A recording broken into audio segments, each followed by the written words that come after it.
Have you ever stopped to think about the price you pay for being strong? For learning to be the good, capable, or independent woman society celebrates? We're taught from a young age that to be loved, we have to sacrifice, adjust, and tuck away the softest, most vulnerable parts of ourselves. But that price is steep. In the process, we lose touch with the innocent, intuitive, and vibrant little girl inside the very root of our true feminine energy. The brilliant psychologist Carl Jung said that none of this is your fault. It's the consequence of an unhealed inner child. He believed that as long as that little girl remains unheard in the shadows of your unconscious mind, your feminine energy will stay locked away. So, how do you reawaken her? How do you liberate your original, authentic feminine essence and return to your natural intuition, gentleness, and receptive strength, instead of just constantly bracing yourself to get through life? Jung left us clues. To be free, he said, you must return. Return to where it all began, to the moment that little girl was left behind in the dark. In this video, I'm going to guide you on a journey to heal that little girl. And I want you to stay with me until the very end, because who knows, this might not be just another piece of content you stumbled upon. This might be the very call you've been waiting to hear for a very, very long time. The psychological mechanism of the abandoned child. When a grown woman finds herself perpetually exhausted by her relationships, feeling lonely even in a crowd, or having massive emotional reactions to seemingly small things, her first thought is often, maybe I'm just too sensitive, or maybe I really am weak. But Carl Jung pointed out that these feelings aren't a character flaw. They are echoes from the past. They are the sound of the little girl inside you, still crying out, even though no one seems to hear her anymore. In his school of thought, analytical psychology, Jung explained that the human psyche isn't just one single thing.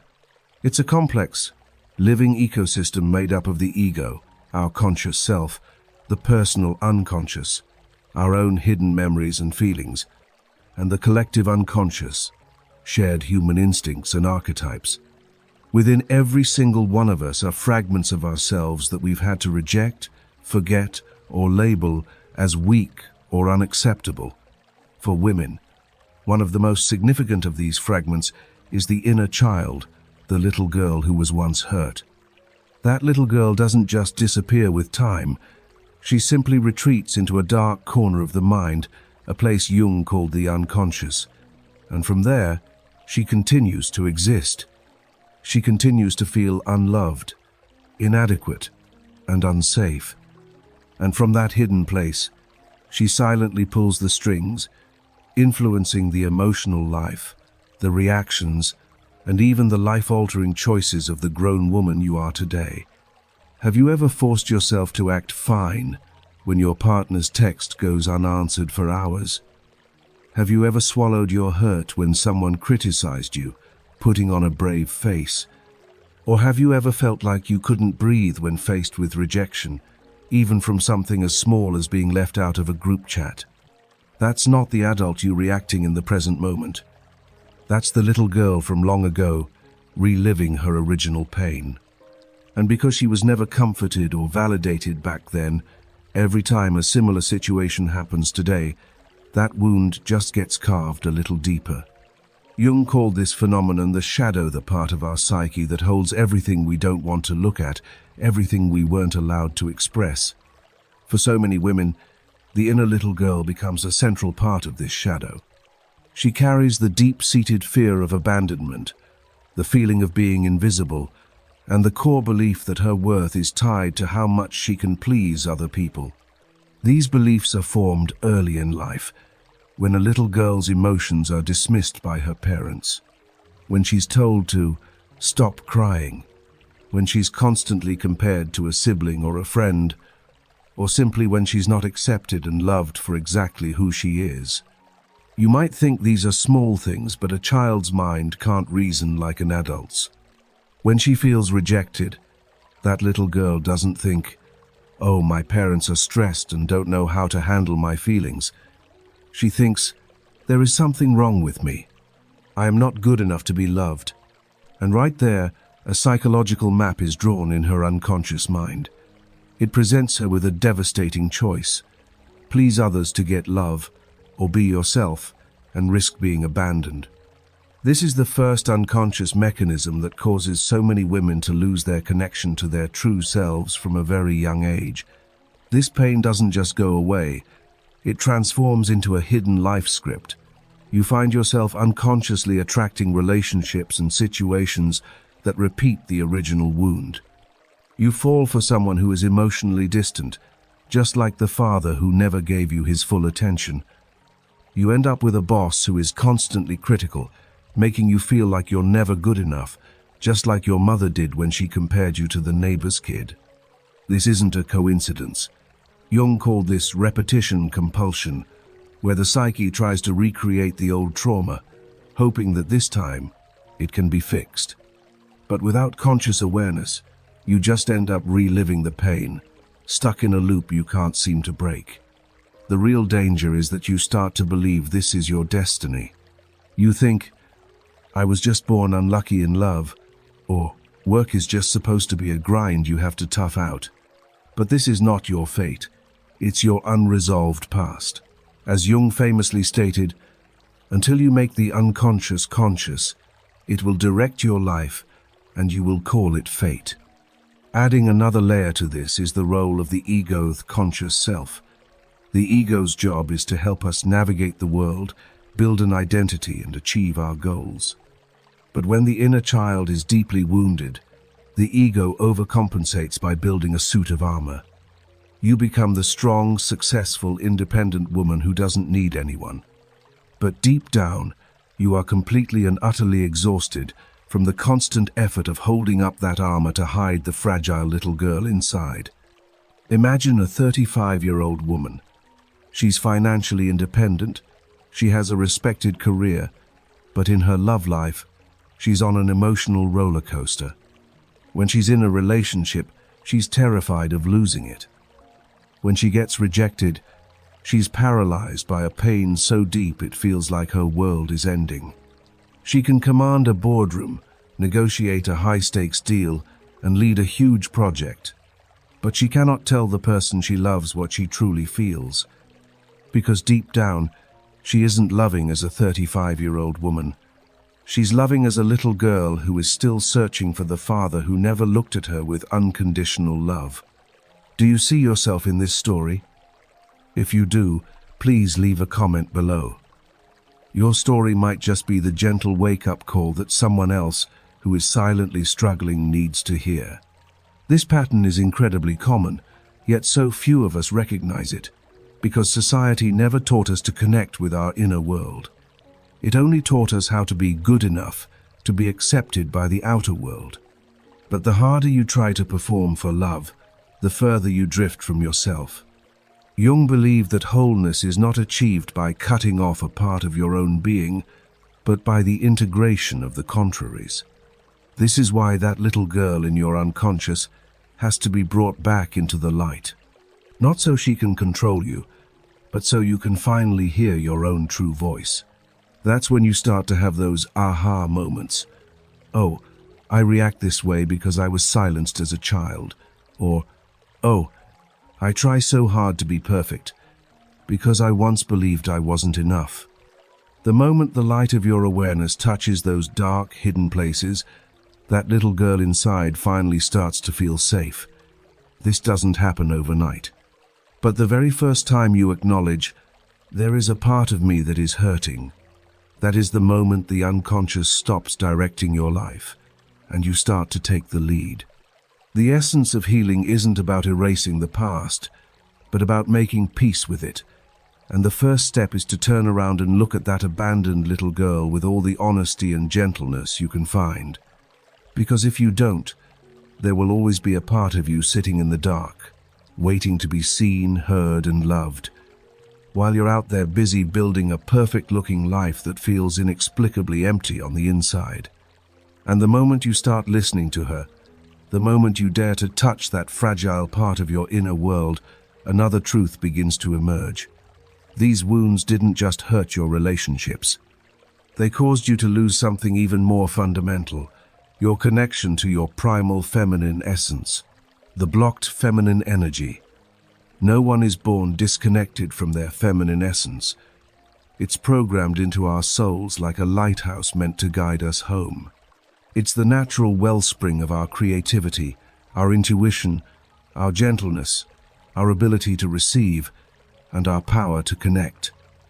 But over time, this beautiful, flowing energy gets stifled. It gets choked by society's rigid demands, by the roles women are forced to play. Be strong, but not aggressive. Be beautiful, but not too intimidating. Be successful, but not so much that you make others uncomfortable. Under this constant pressure, your feminine energy doesn't vanish. It just retreats, making way for the protective armor you built to survive your unhealed wounds. Carl Jung called this a process of detaching from the archetypal self. The deepest part of your soul gets locked away, waiting for you to remember the key. Femininity isn't a look or a gender, it's a spiritual state. Jung defined this inner world as the animate, profound, gentle, internal energy that connects us to our emotions, our intuition, and our subconscious. But for so many women, the anima is shrouded in fear. Fear of being judged, fear of being hurt, fear of being seen as weak. And when the inner little girl is wounded, this feminine essence is the first thing that gets sealed off. A girl who was scolded for crying too much, criticized for being too sensitive, or mocked for having big dreams, grows up learning to suppress her emotions, to hide her gentleness, and to believe that she is only safe when she is logical, controlled, and rational. But what's the cost of this safety? A complete fracture from the source of your own creative power, a disconnection from the natural, flowing river of your soul. Feminine energy is the part of you that receives love with an open heart and flows with life instead of trying to force it. It's the intuitive whisper that says, "Slow down, you're safe." It's playfulness, sensuality, vulnerability, and the simple, profound beauty of just being. But for so many of us, this energy was suppressed early on. Maybe you were taught that emotions are messy, that softness is a liability, that your desires are too much. Maybe you grew up in a world that only praised logic and achievement, while shaming intuition and sensitivity. And so the inner child who once danced freely, dreamed boldly, and cried without shame learned to shrink. She learned to trade her authentic joy for a performance, wearing strength like a suit of armor, never realizing it was slowly burying her truth. Jung taught that the archetype of the inner child is the very root of our freedom, creativity, and emotional aliveness. So if you find it hard to relax, to enjoy pleasure without feeling guilty, or to express your femininity without fear, you are not broken. You are simply blocked. You've been trying to survive in a world that asked you to abandon yourself, and now is the time to return to heal that little girl and let her guide you back to the woman you were always meant to be. Imagine a small stream flowing through a quiet valley. At first it's cool and fluid, winding effortlessly around rocks and trees. It flows by instinct, because that's what it is, a stream. But one day, the stream comes up against a massive boulder. It doesn't know why the boulder is there, but it knows that to keep going it has to change its path. So it learns to squeeze through tiny cracks, to slip through narrow gaps, to become skillful at navigating obstacles. It starts to believe that flowing too strongly is dangerous and will only lead to more blockages. A woman's feminine energy is like that stream. Sometimes it's gentle, sometimes it's fierce, but it's naturally meant to be free. Yet, we've placed so many boulders in our own path, so many outdated beliefs that tell us, "I am only worthy when I am making others happy." And just like that blocked stream, the deepest parts of us no longer reach the light. For that stream to flow freely again, a woman must feel safe. Safe in her body, safe in her heart, and safe in her emotions. An inner child who was never loved unconditionally can never feel safe enough to open her heart. So instead of receiving love, the grown woman becomes suspicious, controlling, and hyper-rational. She builds fortresses to protect herself, never realizing that those very walls are what's imprisoning her deepest feminine essence. Feminine energy doesn't work through effort. It's awakened through surrender, presence, and trust in the natural flow of life. But a woman carrying the fear of being hurt can't just let go. She's always on guard, always analyzing, always needing a guarantee before she can trust. And in that state of constant vigilance, she disconnects from her feminine core not because she lacks it, but because she was once taught that living from that place was dangerous. Think about the last time you didn't dare express how you really felt because you were afraid of being dismissed, or the time you chose silence over sharing your needs because you feared rejection. That was a moment your feminine energy was stifled once again. And the tragedy is, you probably thought you were just being mature or wise, when in reality, you were repeating a survival pattern you learned as a child, when your inner girl had to suppress herself to survive. Carl Jung saw the restoration of the feminine not as a self-help trick, but as a sacred spiritual task. It's about reconnecting with your original soul by accepting, loving, and integrating your shadow. It's about daring to sit with the parts of yourself you've labeled as weak, useless, or too emotional, and finally saying to them, "I see you. You have a right to be here. You are a part of me." When you do this, something miraculous happens. You begin to change from the inside out. You begin to feel again. You begin to create again. You begin to love without the constant fear of loss. You no longer have to push and strive to be seen. You shine naturally, from a source of power that never runs dry, the feminine essence that has been dormant inside you for far too long. And from that moment, a deeper journey begins. Not a journey of becoming someone new, but of returning to who you've always been. The process of individuation, the journey home. Carl Jung never believed that the goal of life was to become the best version of yourself, like modern society so often tells us. He wasn't interested in perfection, and he didn't encourage forcing yourself to fit into some ideal moral standard. For Jung, the ultimate goal of our spiritual development was to become whole, not better. And the process that leads to this wholeness is called individuation, or, put more simply, the journey of returning to your true self. Individuation is not about adding something new to who you are. It's about stripping away everything that doesn't actually belong to you, the borrowed beliefs from your family, the roles you learned to play for society, the protective layers you built to survive. It's about turning inward and facing your shadow, those parts of yourself you once rejected, and finally embracing them as essential parts of your being. It's the moment when the inner little girl, the locked-away feminine essence, and all those seemingly insignificant memories are finally brought into the light of your consciousness. Individuation is not some dazzling heavenly vision. It's a journey downward and inward to the very roots of your being. It requires you to confront your wounds, make peace with your past, and learn to live with your entire self, the strong part and the weak part, the rational and the intuitive, the dark and the light.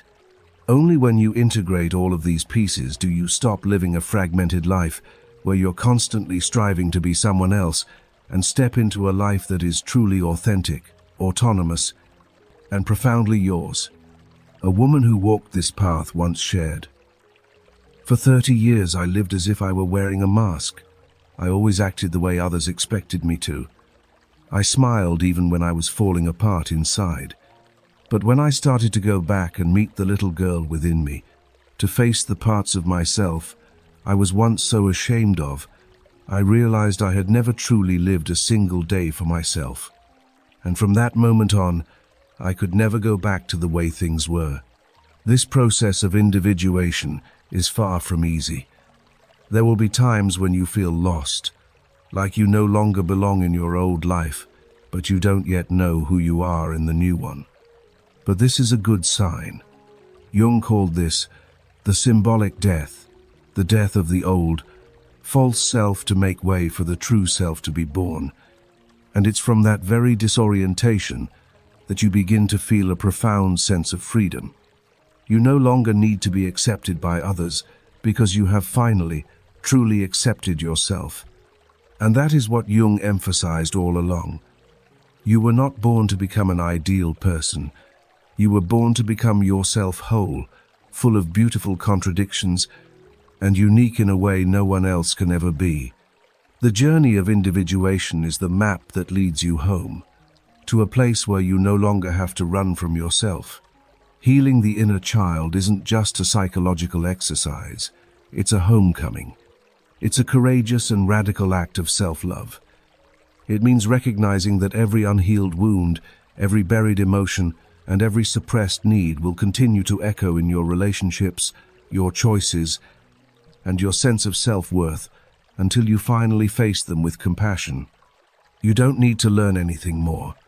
You only need to start peeling away the layers you created to hide the pain of that little girl inside. This isn't about reading another self-help book or mastering a new skill. It's about returning to where it all began to finally meet the little girl who carried your full, vibrant essence before the world taught her to be quiet. The journey of connecting with your inner child.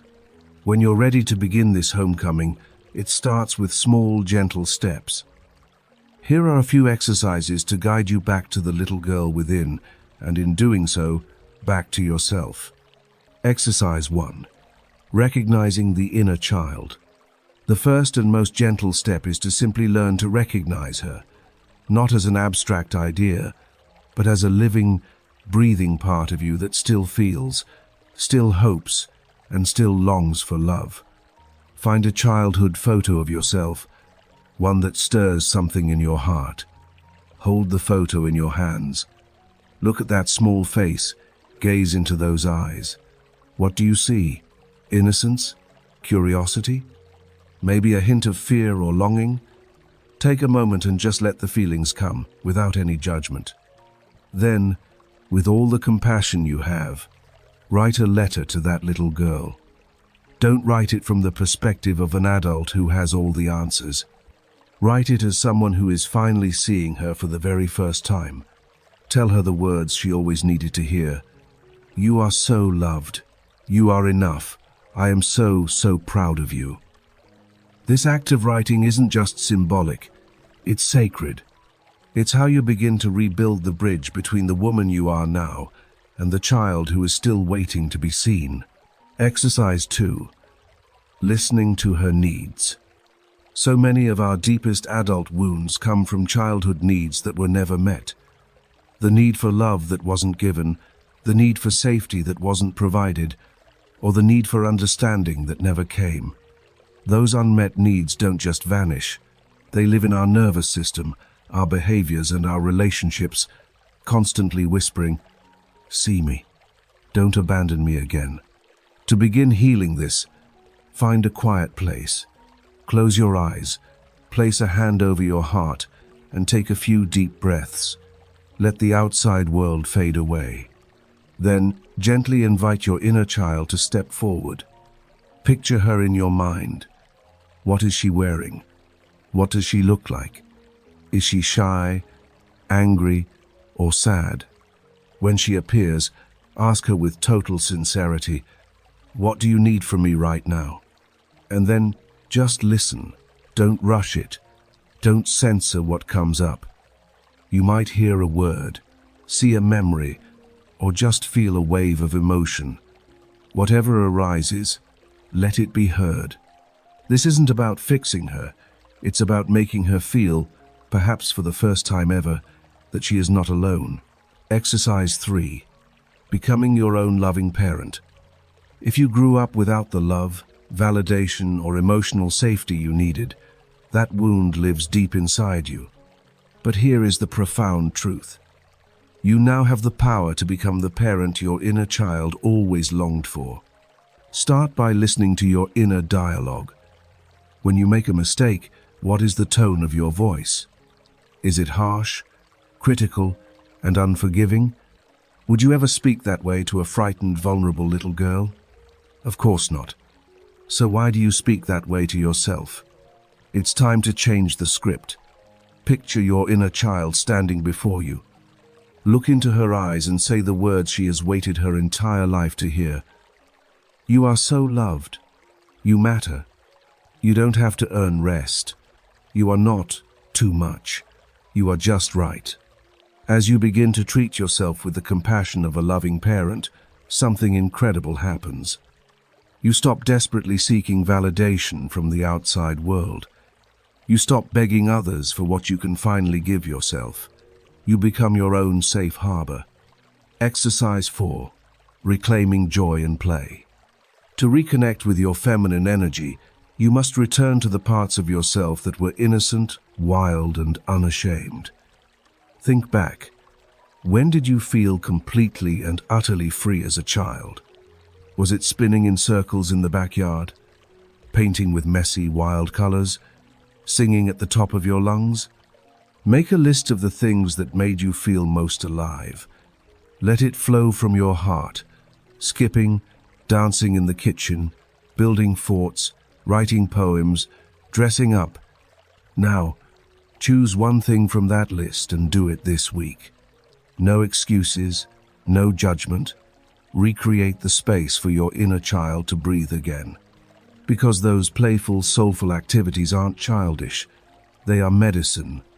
They are the natural expression of your feminine energy before the world told you to tone it down. And as you do this, practice joy without guilt. Most of us carry the invisible belief that joy must be earned, that pleasure is selfish. This is a lie. Your soul blossoms in joy. When guilt arises, pause, place a hand on your heart, and remind yourself, I am worthy of enjoying my life. This simple act begins to unravel decades of suppression. It tells your inner child, you are safe now. You are allowed to play. You are allowed to feel good. Conclusion. The homecoming. Ultimately, the journey back to your feminine essence is not one of becoming, but of returning. Remember that you were once a vibrant, emotional, authentic, light-filled little girl. Remember that your vulnerability is not weakness, but a profound form of courage. Remember that your intuition was once your most trusted compass, needing no logical reason to be followed. And remember that love, creativity, and joy, the things that make up the beauty of a feminine soul, have always been inside you. They were never truly lost. Jung didn't write for the modern woman, but his philosophy is a beacon, illuminating the silent pain that millions of us carry from living disconnected from ourselves.